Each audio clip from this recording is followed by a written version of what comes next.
Supreme കോടതിയുടെ chief ജസ്റ്റിസായി Suryakant സത്യപ്രതിജ്ഞ ചെയ്ത് അധികാരമേറ്റതോടെ ബി.ജെ.പിക്ക് വലിയ സന്തോഷമാണ്. അതായത് തെരഞ്ഞെടുപ്പ് കമ്മീഷന്റെ എല്ലാ കള്ളത്തരങ്ങൾക്കും കൂട്ടുനിൽക്കുന്ന ഒരു ചീഫ് ജസ്റ്റിസിനെയാണ് തങ്ങൾക്ക് കിട്ടിയതെന്ന് 100% ഉറപ്പുവരുത്തിയിട്ടാണ് ബി.ജെ.പി നേതാക്കൾ ഇപ്പോൾ അട്ടഹസിക്കുന്നത്. തെരഞ്ഞെടുപ്പ് കമ്മീഷനെതിരെയുള്ള വ്യാപകമായ പരാതികൾ പരിഹരിക്കേണ്ടത് ഇനി സുപ്രീം കോടതി ചീഫ് ജസ്റ്റിസാണ്.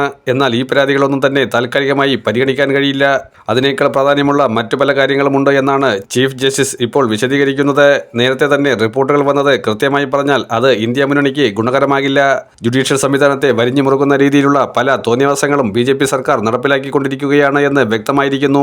ബീഹാറിൽ SIR നടപടിയിലൂടെ അർഹതപ്പെട്ട വോട്ടുകൾ മുഴുവൻ റദ്ദാക്കപ്പെട്ട് RJDയും അതുപോലെ ഇന്ത്യ മുന്നണിയെയും തച്ചുടയ്ക്കാൻ BJP-JDU കള്ളക്കളി അതിവ്യാപകമായാണ് നടന്നത്. പലയിടത്തും പോസ്റ്റൽ വോട്ടുകൾ അസാധുവാക്കി. അങ്ങനെ പല മണ്ഡലങ്ങളും BJP നേതൃത്വം ചുളിവിൽ ജയിച്ചു കയറി. ഇതെല്ലാം പരാതിയായി ഇനി സുപ്രീം കോടതിയിൽ കെട്ടിക്കിടക്കും. ഇതൊന്നും പരിഹാരമില്ലാത്ത രീതിയിലേക്ക് ഇതിനകത്ത് വലിയ തോതിലുള്ള നീതി നിഷേധിക്കലായിരിക്കും ഇനി നടക്കാൻ പോകുന്നതെന്ന് സുവ്യക്തമാക്കുന്ന നടപടികളാണ് സുപ്രീം കോടതി ചീഫ് ജസ്റ്റിസ് എടുക്കുന്നത്. പടിയിറങ്ങിയ ചീഫ് ജസ്റ്റിസായ BR ഗവായിൽ ഒരു സത്യസന്ധത ഉണ്ടായിരുന്നു. അദ്ദേഹത്തെ BJP നേതൃത്വത്തിന് ഭയമായിരുന്നു. അദ്ദേഹത്തെ ഭീഷണിപ്പെടുത്താനും അദ്ദേഹത്തെ അവഹേളിക്കാനും BJP നേതൃത്വം പല രീതിയിലുള്ള വിശദീകരണ യോഗങ്ങൾ പല സ്ഥലത്തും ഉണ്ടാക്കിയെടുത്തു.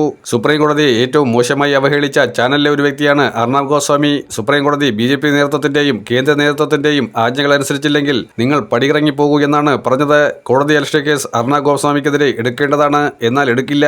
കാരണം നരേന്ദ്രമോദി ഏകാധിപതിയായി ഭരിക്കുന്ന ഈ രാജ്യത്ത് സുപ്രീം കോടതിക്ക് എന്ത് വില? ചീഫ് ജസ്റ്റിസിനെ ഇലക്ഷൻ കമ്മീഷനെ അപ്പോയിന്റ് ചെയ്യുന്ന പാനലിൽ നിന്നും പടിയടച്ച് പിണ്ടം വെച്ചപ്പോഴേ ജനങ്ങൾക്ക് കാര്യം മനസ്സിലായി. ഇതൊരു അഡ്ജസ്റ്റ്മെന്റ് ആണ് എന്നുള്ളത് ജനങ്ങൾ മനസ്സിലാക്കി കഴിഞ്ഞിരിക്കുന്നു.